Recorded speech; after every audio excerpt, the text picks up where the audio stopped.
All right, so today we're going to be taking a deep dive into a career as a plastering supervisor. Okay.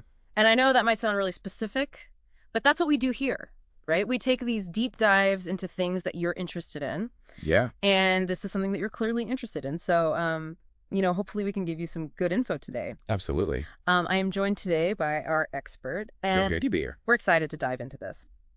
So I was looking at this RoleCatcher guide on becoming a plastering supervisor, and one of the things that really jumped out at me was just how much more there is to this job than meets the eye, right? Like, I think a lot of people hear plastering supervisor and they think, okay, someone who's really good at plastering. Right.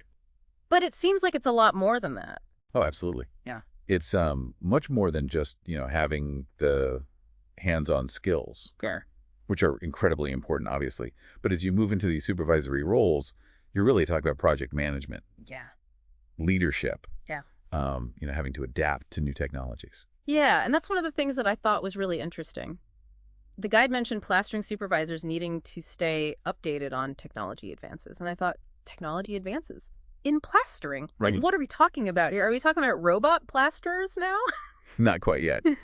Although it is a really interesting question and honestly one that's being debated across a lot of trades right now. Yeah.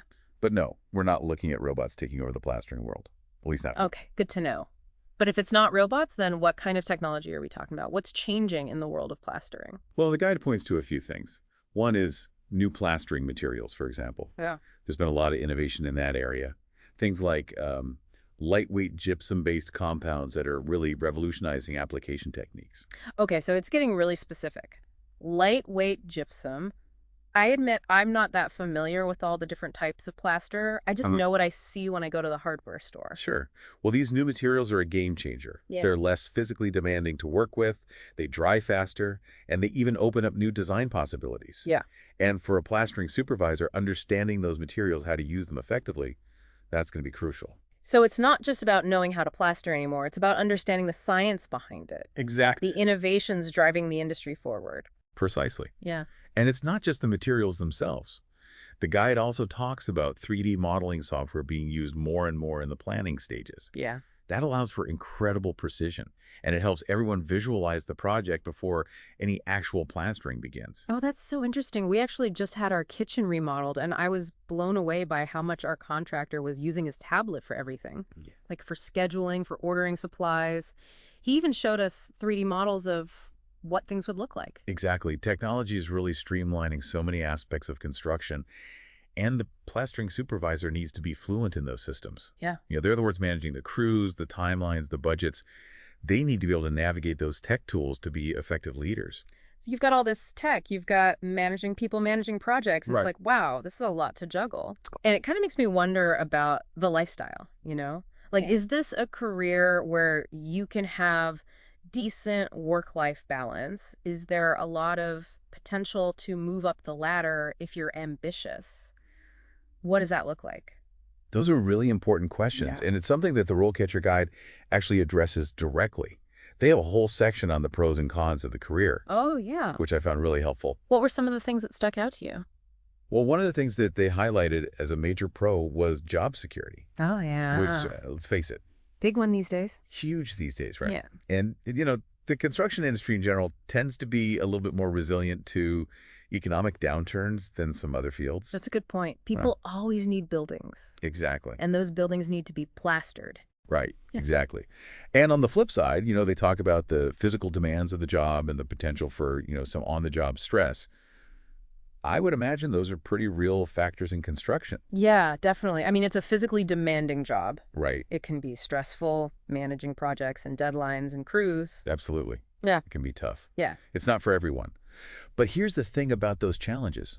What's that? They can also be incredible opportunities for growth.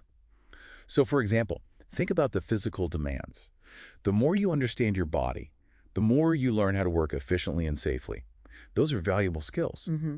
And as you gain experience, you can often specialize in certain types of plastering, Oh, interesting. which can make you even more in demand. Okay, so you become kind of a specialist. Exactly. And in terms of stress management, well, that's a muscle you develop in any kind of supervisory role. Learning how to handle pressure, how to delegate effectively. Those are transferable skills that can serve you well no matter where your career takes you. That's a really good point. So it sounds like there's potential to move up in this field even if you're not necessarily looking to start your own business one day. Absolutely. There's a lot of room for growth. And this is where I thought the RoleCatcher Guide was really helpful. They lay out the potential career trajectory really clearly. Hmm. You might start as an entry-level plasterer, work your way up to plasterer, then maybe a plastering foreman, and eventually a plastering supervisor. So each step up is like more responsibility, but also more expertise. Exactly. Ah. And usually more earning potential, too. Which is always nice. Always a good thing. So for those listening who are maybe thinking, okay, this sounds pretty good. How do I actually get my foot in the door?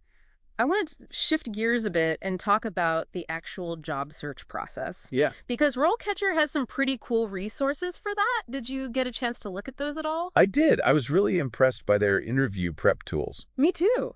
Okay, so they have this database of like 120,000 potential interview questions. It's incredible. I know. It's like, how could you possibly need more than this? Right. But then on top of that, they have this AI-powered feedback feature, which I think is really cool. It's amazing. Yeah. Especially for folks who maybe haven't done a ton of formal job interviews. It helps you refine your answers and make sure you're presenting yourself in the best possible light. It's like having a career coach in your pocket. Exactly. And, I think it highlights something really important, even in a field like construction that's so hands-on. Yeah. Being able to articulate your experience clearly and confidently is so crucial. Communication skills. Yes, those soft skills are essential for moving up in any field. So it's not just what you know, it's how you communicate what you know. 100%. So for anyone listening who's maybe feeling fired up about this career path, what's like the one thing they should be doing to stay ahead of the curve? I know the guide mentioned staying updated on industry trends, but that always feels kind of vague to me. Like, what does that actually look like in practice? It's true. Stay updated can feel like pretty generic advice. But in a field like plastering, which is being so directly impacted by these technological advancements, it's absolutely critical. Oh. If I were starting out on this career path today, I'd be all over those new plastering materials we were talking about earlier. Interesting. Why focus on the materials specifically? What makes them so important? Well, it's not just a passing trend. These new materials, they're not just a fad. They represent a fundamental shift in how plastering is done. Lighter materials, think about it, less strain on the body, faster application times. They even open up totally new possibilities for design. The plastering professionals who really understand these materials inside and out, they're the ones who are going to be in high demand. Yeah, that makes sense. It's not just about knowing the traditional techniques anymore. Right. It's about understanding the science behind the materials. Exactly. How this innovation is changing the game. And that's where that commitment to continuous learning comes in. Whether it's through trade publications or online forums, even just talking to suppliers and manufacturers, being the person who's always seeking out that latest knowledge, that's going to give you a real edge. Great advice. And speaking of advice, the RoleCatcher Guide also had this whole section on building a professional network, which, I feel like that's important in any field. Oh, absolutely. But it seems especially crucial in construction. Networking is key in this industry. Construction is all about relationships. It's about making those connections, building trust with other professionals. Whether it's general contractors, suppliers, even other plastering supervisors, you're all working together. Makes sense. And RoleCatcher had some good tips on how to do that effectively. Yeah, they did. I was impressed with their resources. So we've covered a lot of ground here. What would you say is the most important takeaway for our listeners? For anyone who's intrigued by this career path, what's the one thing they should remember? I'd say the biggest takeaway is that the role of a plastering supervisor, it's evolving. It's not static. This is a career that demands both traditional craftsmanship and a forward-thinking mindset. You need those hands-on skills, absolutely. But you also need to be adaptable. You need to be tech-savvy. You need to be a strong communicator. It's a multifaceted role. That's a great way to put it. So if you're someone who enjoys a good challenge, who takes pride in their work and isn't afraid to, get their hands a little dirty, this might just be the career path for you.